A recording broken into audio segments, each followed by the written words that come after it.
The moment your spouse starts hiding medicine from you, your marriage already entered a courtroom. Olivia came home from Miami just after 11:30 p.m. carrying a beige carry-on bag and a garment sleeve from the wedding venue. Usually, she talked the second she walked through the front door. She'd complain about airport delays, show me blurry photos of cocktails, or laugh about somebody's drunken speech at the reception. That night, she moved through the house like a tenant trying to avoid waking the owner. She kissed my cheek fast, kept her face turned away, then headed straight upstairs with her phone clutched against her chest. I stayed near the kitchen island and watched the reflection of the staircase through the microwave door. Her shoulders looked tense, tight, calculated, almost defensive. I remember checking the time because small details started sticking in my head after year 6 of marriage. Patterns matter when you share a life with somebody. Olivia always unpacked first. Always. She hated wrinkled dresses. She hated clutter. But her suitcase sat unopened beside the bedroom door for nearly an hour while water ran inside the bathroom. Then the cabinet opened. Closed. Opened again. I walked upstairs quietly and stopped outside the bedroom. Through the narrow gap under the bathroom door, I saw shadows moving fast across the tile floor. Olivia scrubbed her hands at the sink hard enough to make the faucet shake. I heard drawers slide open, plastic caps clicking, pills rattling. Her breathing sounded uneven. I stepped back before she opened the door. A minute later, she walked out wearing sweatpants and one of my old college hoodies. No makeup, hair tied back too quickly. She smiled at me with the same expression people use before a bank audit or a polygraph test. Long trip, she said. I'm exhausted. Then she climbed into bed facing the opposite wall. I stayed awake another 40 minutes listening to her phone vibrate against the nightstand every few minutes. No ringtone, just vibration, over and over. At 1:12 a.m., she finally fell asleep. Her breathing slowed. Her grip loosened around the blanket. I reached toward the floor beside her side of the bed where she dropped her makeup bag earlier. I only meant to move it out of the walkway. That's what I told myself anyway. The zipper opened halfway before my hand stopped. Inside sat a prescription bottle with a white pharmacy label wrapped around orange plastic. The words burned into my brain instantly because they carried the kind of clinical language that destroys entire families in silence. Azithromycin. Single-dose antibiotic treatment. Exposure protocol. My pulse hit hard enough to blur my vision for a second. I turned the bottle slightly under the bedside lamp. Olivia Carter. Prescription filled 48 hours earlier in Miami Beach. I looked toward her sleeping figure, then back at the label again. Under the pharmacy instructions sat another word that changed the entire shape of my marriage. STD exposure. I stared at the bottle for a full minute before sliding it back exactly where I found it. Then Olivia's phone lit up beside her pillow. A text message preview flashed across the screen. I only caught 7 words before the notification disappeared. Did you tell your husband about the... I spent the next morning acting like a man who still trusted his wife. That became my first strategy. People reveal more when they believe the performance still works. Olivia came downstairs around 8:15 wearing cream-colored workout clothes and carrying her phone face down against her palm. She poured coffee, avoided eye contact, then kissed my cheek with the same careful precision somebody uses while signing legal paperwork. I think I picked up some kind of infection during the trip, she said casually. Probably from the hotel pool or bad water. I watched her stir artificial sweetener into her coffee 3 times, even though she always drank it black. Her hand shook halfway through the motion. You should get checked out, I said. Olivia froze for half a second before recovering. The doctor already gave me antibiotics. There it was again. Doctor. Singular. Rehearsed. Tight. She wanted short answers only. Minimal detail. Minimal risk. I nodded and opened my laptop at the kitchen counter while she moved toward the hallway bathroom. The second the shower turned on. Upstairs, her phone vibrated against the marble countertop beside her coffee mug. Unknown Miami number. I picked it up before the second vibration finished. Hello. Silence hit first. Then a woman's voice lowered into professional caution. Hello. Is this Olivia Carter? This is her husband. Another pause. Longer this time. I heard keyboard typing in the background. Sir, we attempted contact regarding follow-up questions connected to a recent exposure tracing report. My chest tightened hard enough to make my ribs ache. Exposure to what exactly? The woman cleared her throat. I cannot disclose protected information until I confirm identity, but Mrs. Carter listed a second potentially exposed individual named Daniel Brooks. We require confirmation regarding timeline overlap. Timeline overlap. The phrase sounded surgical, cold, efficient, like my marriage had already become a spreadsheet inside some clinic database. And Daniel Brooks is who exactly? I asked. More typing. Then the woman realized she had already said too much. Sir, Mrs. Carter can contact us directly. Thank you. The line disconnected. I stood there staring at Olivia's phone in my hand while the shower continued upstairs. Daniel Brooks. The name repeated inside my skull like a court verdict. I opened my laptop immediately and searched the name alongside Miami wedding venue tags from Olivia's social media posts. 3 minutes later, I found him. Tall. Expensive watch. White smile. Dark blue tuxedo. He appeared in 6 separate wedding photos posted by guests Olivia barely knew. In 2 of them, he stood beside her at the reception bar. In another, his hand rested low against her back while they laughed at something outside the camera frame. My stomach turned colder with every image. Then I found his LinkedIn profile. Senior financial consultant. Charlotte, North Carolina. Married. The profile photo showed him standing beside a blonde woman and 2 children in matching Christmas pajamas. Rebecca Brooks. Wife of 12 years. I clicked deeper. Property records. Joint mortgage. Shared investment LLC. 2 vehicles under both names. Somebody like Daniel protected assets carefully. Men like that always built backup plans before destroying families. Upstairs, the shower shut off. I closed every tab instantly and placed Olivia's phone back exactly where she left it. Seconds later, she walked into the kitchen drying her hair with a towel. Then her phone lit up again between us on the counter. This time, the message preview stayed visible long enough for both of us to see it. Daniel. Rebecca keeps asking why Miami charged our card twice.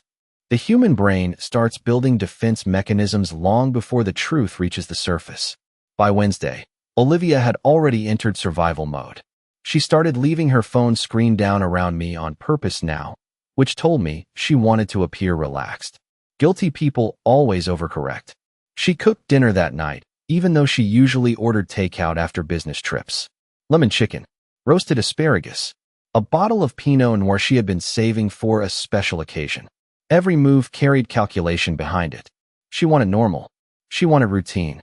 She wanted the version of our marriage that still protected her. I played along while building a private inventory of everything around me. I exported 6 months of our joint bank statements into a spreadsheet after she fell asleep. I tracked restaurant charges, rideshare receipts, boutique hotel deposits, and recurring transactions tied to Miami, Charlotte, and Atlanta. Daniel Brooks appeared everywhere once I knew where to look. The affair left fingerprints across expense reports and digital timelines. $43 cocktails billed during a corporate networking dinner. 2 Uber rides ending 3 blocks from the same Marriott. A $1,200 jewelry purchase charged 3 days before Olivia's birthday that never entered our house. Around midnight, I opened our Verizon account portal and downloaded 30 days of call logs.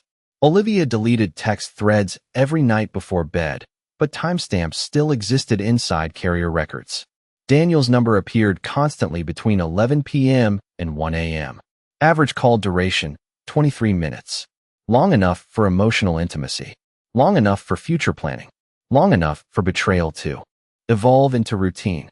I built folders on my desktop labeled finances, communications, property, and legal. My emotions started transforming into process. Process felt safer. Process gave pain structure. The next morning, Olivia sat across from me at the kitchen island pretending to answer work emails while secretly checking another messaging app through browser tabs. I recognized the reflection in her coffee spoon. She kept switching windows every few seconds. Hypervigilance. Fear of exposure. Daniel probably panicked after the credit card message. Good. Pressure creates mistakes. Around noon, I called my attorney friend Ryan Keller under the excuse of updating estate paperwork. Ryan specialized in high-asset divorces across North Carolina and South Carolina. He listened quietly while I asked hypothetical questions about marital misconduct, hidden financial transfers, and asset shielding through shell partnerships. Start documenting everything, he said immediately, and freeze emotional reactions. Emotional men lose leverage in courtrooms. That line stayed with me the rest of the day. Lose leverage. Olivia came home early around 4:30 carrying grocery bags she never mentioned buying. She hugged me from behind while I sat reviewing spreadsheets at the dining table. "You have been quiet lately," she whispered. Her voice carried softness now. Strategic softness. "Work stuff," I answered. She studied my laptop screen too quickly before stepping away. That tiny glance told me something important. She worried about discovery. Later that night, after Olivia fell asleep, I returned to Daniel Brooks's social media accounts. I opened Rebecca Brooks's Facebook profile for the first time. Family beach photos, school fundraiser pictures, anniversary captions filled with trust and public devotion. Then I noticed something buried in a tagged photo from 8 months earlier. Olivia stood beside Rebecca at a charity gala in Charlotte, smiling, holding wine glasses. Their shoulders touched like friends. My wife had looked directly into that woman's face while sleeping with her husband. Then another detail hit me harder than the affair itself. Rebecca wore the same gold bracelet from the missing jewelry purchase on our bank statement. By Friday, my marriage operated like a hostile merger where both sides already knew the collapse was coming but kept signing paperwork anyway. Olivia started monitoring me as closely as I monitored her. She asked strange questions wrapped inside casual conversation. "You still planning to renew the lake house membership this summer?" Translation: "Are you preparing financially for separation?" "Did Ryan ever finish helping with your estate documents?" Translation: "Did you hire legal counsel already?" Every sentence carried hidden surveillance inside it. I answered carefully and kept my breathing steady. Fear changes people into amateur detectives. Guilt turns them into paranoid accountants. Around noon, I drove to a private clinic 30 miles outside Charlotte because I wanted distance between my name and local medical networks. The waiting room looked painfully ordinary. Beige chairs, a coffee machine humming beside outdated magazines. A retired couple sat across from me holding hands while filling out insurance paperwork. The husband rubbed circles against his wife's knuckles while she smiled at him softly. That image stayed lodged in my chest because trust still existed somewhere in the world. Just not inside my house anymore. A nurse called my name and guided me into a consultation office where a physician named Dr. Melissa Grant reviewed intake forms on a tablet. "Exposure concerns?" she asked calmly. I nodded once. My wife recently returned from a trip with a prescription connected to exposure tracing. Dr. Grant's expression sharpened immediately. She switched from routine professionalism into clinical precision. "Do you know how long the exposure window may have existed?" Exposure window. Another phrase designed to sound technical while quietly destroying human lives. "Weeks maybe," I answered. "Possibly longer." She explained testing timelines, treatment protocols, and transmission probabilities while typing notes into the system. I focused on her keyboard instead of her face because hearing the details felt easier when I treated them like financial data instead of personal humiliation. Samples taken, blood drawn, questions logged. Every step felt transactional, efficient, sterile. Yet my wedding ring suddenly weighed 10 pounds against my finger. After the exam, Dr. Grant stopped before leaving the room. "Mr. Carter," she said carefully, "people usually assume betrayal starts with physical risk. In reality, deception begins much earlier." Then she handed me a folder containing temporary instructions and follow-up dates. I sat in my car afterward, gripping the steering wheel hard enough to blanch my knuckles. My phone buzzed against the center console. "Olivia." I let it ring twice before answering. "Hey," she said sweetly. Too sweet. "I was thinking maybe we should take a weekend trip together. Just us." Repair strategy. Panic response. She sensed emotional distance now. "Maybe," I replied. Silence stretched between us for 2 seconds too long. Then she spoke again. "You still trust me, right?" That question told me everything. Innocent people ask what is wrong. Guilty people ask whether you still believe them. "Of course," I answered smoothly. "Why would you ask that?" She laughed softly after that, but the sound carried strain underneath it. "I do not know. You just seem different lately." After the call ended, I opened the clinic folder again. A yellow sticky note attached to the inside cover carried handwritten instructions from Dr. Grant for follow-up testing. But another line beneath it caught my attention immediately because she had circled it twice in black ink. Patient reports third-party exposure concern involving married individual named Daniel Brooks. The clinic called Monday morning while Olivia stood 10 feet away, organizing groceries inside the pantry. I watched her stack pasta boxes with mechanical precision while my phone vibrated against the kitchen counter. Unknown number. Charlotte area code. Mr. Carter? Dr. Grant's voice carried the same calm professionalism as before. Your primary screening came back clear. Relief hit first. Sharp. Physical. My lungs finally expanded fully for the first time in days. Then anger followed right behind it, because Olivia had dragged another man's recklessness into my life without my consent. You still need follow-up testing later for confirmation, Dr. Grant continued, but your current panel shows no transmission. I thanked her quietly and ended the call before Olivia turned around. She glanced over her shoulder immediately afterward. Everything okay? She asked. Work stuff, I answered automatically. Her eyes stayed on me 2 seconds too long. Suspicion had become mutual now. That afternoon, I transferred copies of every financial document into a private encrypted cloud account Ryan recommended. Tax returns, mortgage statements, retirement accounts, insurance beneficiaries. Olivia handled most household budgeting during our marriage, which suddenly felt less like partnership and more like strategic positioning. I discovered 2 recent transfers from our joint savings account into an investment app tied only to her email address. Small amounts, careful amounts. Somebody preparing contingency money. Somebody planning escape routes. Around 6 p.m., Olivia appeared beside my office doorway wearing one of the fitted sweaters I used to love seeing her wear during our first years together. I made reservations at Verona's Friday night, she said softly. I figured we could reconnect a little. Reconnect. Another carefully selected word. She leaned against the doorframe, watching my reaction closely like a defense attorney studying a jury. Sounds good, I replied. Her shoulders relaxed slightly after that. Then she crossed the room and rested her hand against my chest for a moment. I miss us, she whispered. The sentence almost impressed me because she delivered it with believable sadness. But real remorse usually arrives with truth attached to it. Olivia kept bringing theater instead. Later that night, after she fell asleep, I opened Rebecca Brooks's social media again. I studied years of family photos the same way forensic accountants study hidden transactions. Patterns matter.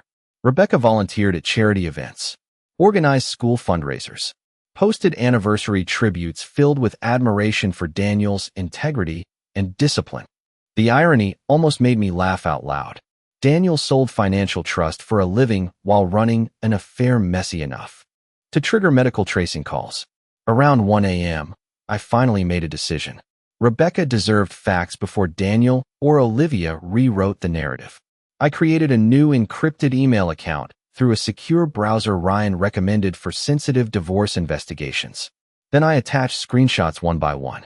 Hotel receipts, phone logs, wedding photos, credit card charges, timeline comparisons. Every file landed with cold precision inside the draft folder.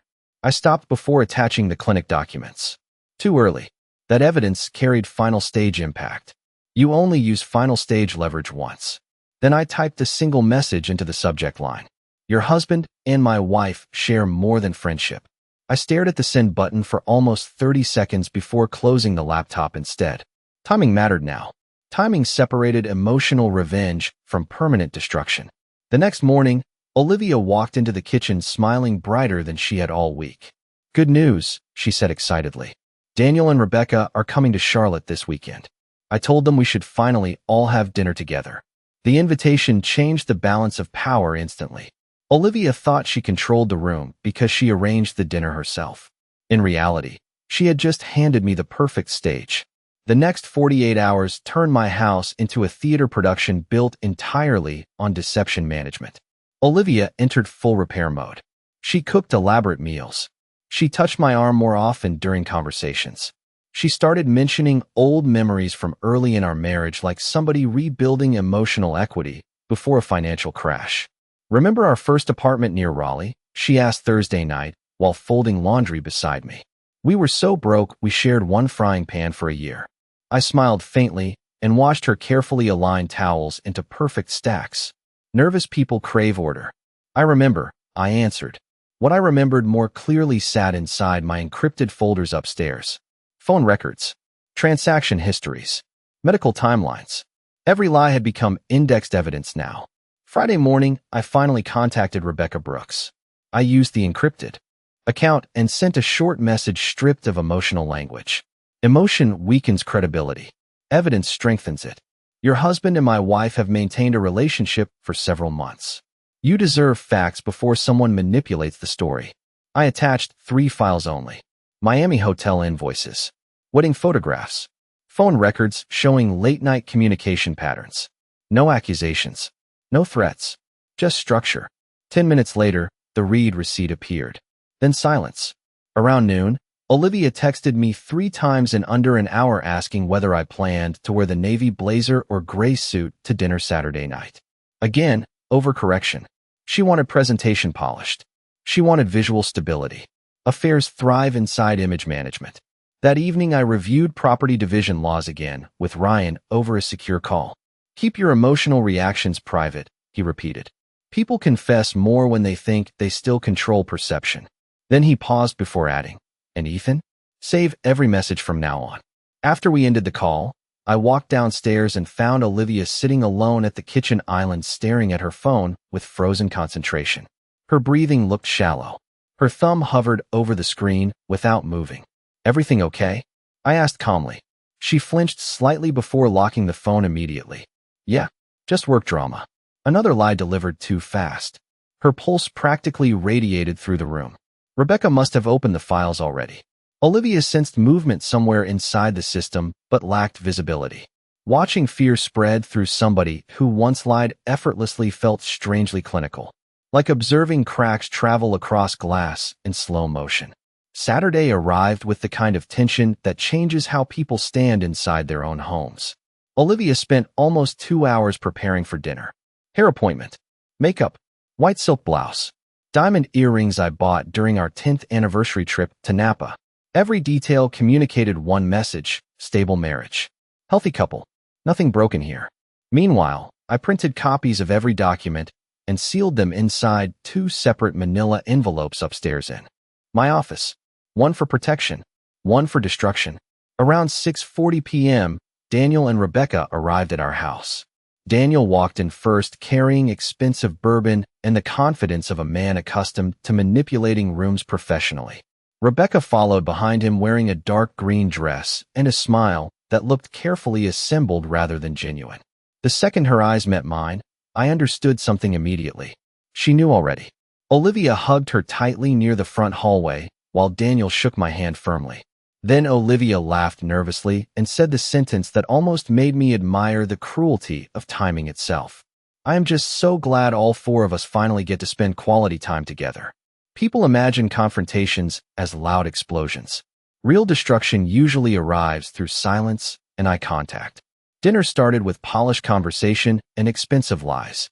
Daniel poured bourbon into crystal glasses while Olivia carried plates to the dining table with nervous energy disguised as hospitality. Rebecca barely touched her wine. She studied everyone carefully instead, especially Daniel. The room already felt unstable before anybody said a dangerous word. I watched Daniel operate in real time. He complimented the food, asked me about work, mentioned investment trends and golf memberships with the confidence of a man trained to dominate social rooms through charm alone. But his eyes kept drifting toward Olivia in tiny unconscious bursts. Half-second glances, shared timing, private awareness. Once you identify an affair, the signals become impossible to miss. Rebecca noticed them too. I could tell by the way her jaw tightened every time Olivia laughed at one of Daniel's jokes. Halfway through dinner, Olivia reached for the wine bottle and accidentally knocked her fork against the plate. The metallic sound cut sharply across the table.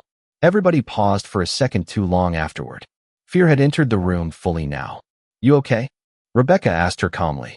Olivia forced a smile immediately. Long week.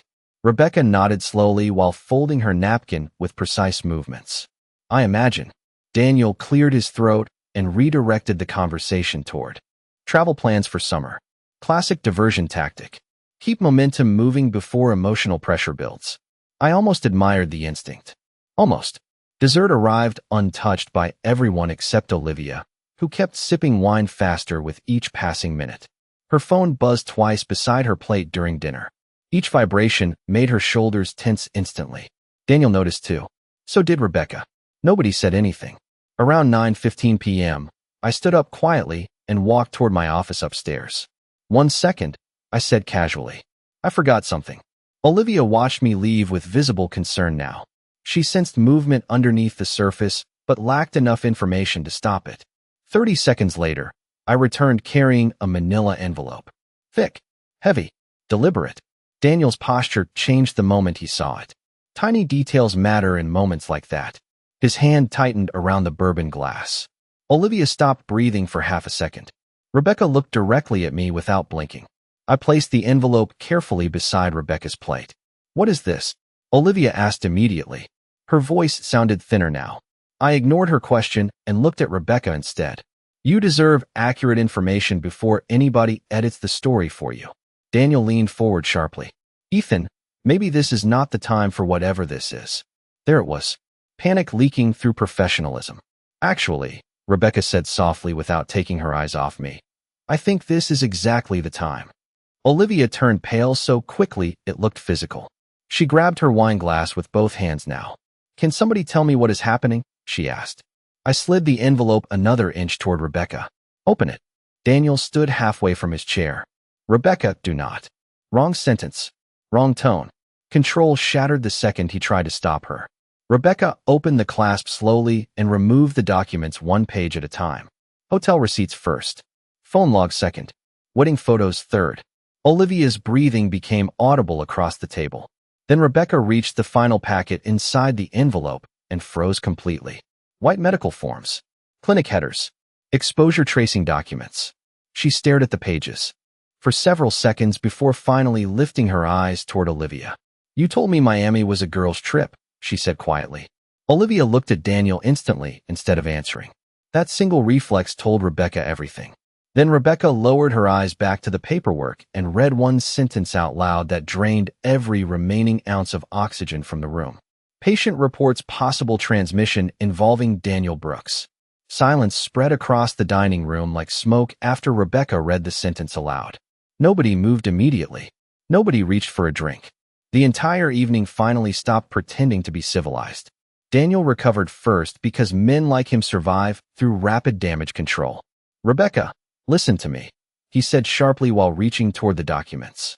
She pulled the papers away before he touched them. Sit down. Her voice stayed calm, which somehow made the room feel even more dangerous. Olivia looked at me next with tears already gathering in her eyes. Ethan, I can explain. That sentence almost insulted me after everything I had uncovered. Bank records, hidden accounts, medical tracing, coordinated lies stretching across multiple states. Affairs require project management. They require calendars and deletion habits and synchronized storytelling. Nobody accidentally builds something that organized. Daniel stood fully now and paced once beside the table while running both hands through his hair. This got out of control, he muttered. Rebecca laughed softly at that. Not emotional laughter.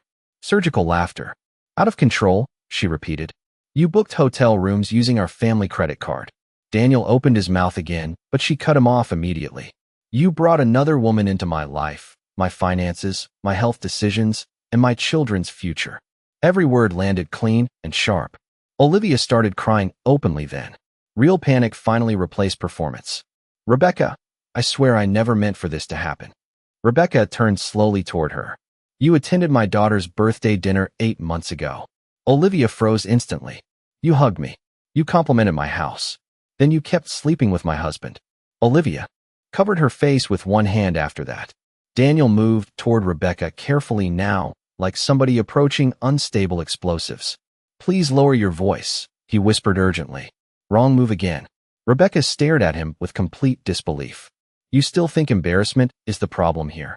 I stayed quiet through most of it because the truth no longer required my help.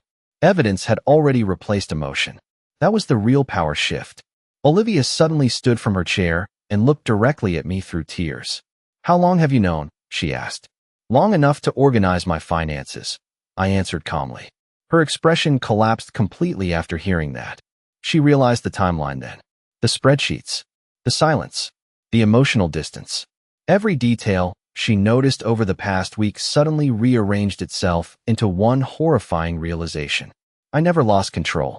I gathered leverage instead. Daniel grabbed his phone from the table abruptly. "I am leaving," he announced. Rebecca nodded once. "You should."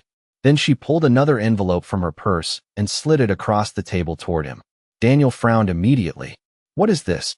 "A consultation agreement," she answered coldly. "My attorney drafted separation paperwork yesterday afternoon." For the first time all night, Daniel genuinely looked afraid. Real fear finally reached his face because consequences had escaped private territory now. Careers, assets, reputation, custody, public image. Men like Daniel always calculate risk carefully until somebody else starts calculating too. Olivia turned toward me again with desperate urgency. "Please do not do this," she whispered. "We can fix this." I looked at her for several seconds before answering, because part of me still mourned the woman I thought I married. But grief and trust live in different rooms. "You already made your decisions," I said quietly. "I just stopped protecting them." Rebecca stood slowly and gathered the documents into her purse with steady hands. Then she looked directly at me one final time before speaking. "There is one more thing you should probably know." She reached into her bag again and placed a printed bank statement beside my plate. Joint account. Daniel Brooks and Olivia Carter. Opened 11 months earlier. The dinner ended without shouting because the truth already did enough damage on its own. Daniel left first. He grabbed his car keys with trembling hands and walked toward the front door while Rebecca stayed seated at the table reviewing bank statements like a forensic auditor closing a corruption case. Olivia stood frozen beside the kitchen counter, wiping tears from her face over and over, as if repetition could somehow reverse consequences. I stayed calm because rage would have weakened the only thing I still controlled: clarity. Rebecca finally rose from her chair around 10:40 p.m. Before leaving, she looked directly at Olivia one last time. "You spent almost a year helping him destroy 2 families," she said quietly. "I hope he was worth it." Then she turned toward me. "Thank you for telling the truth before they buried it deeper." I nodded once. No dramatic goodbye. No emotional speech. Some endings work better without noise.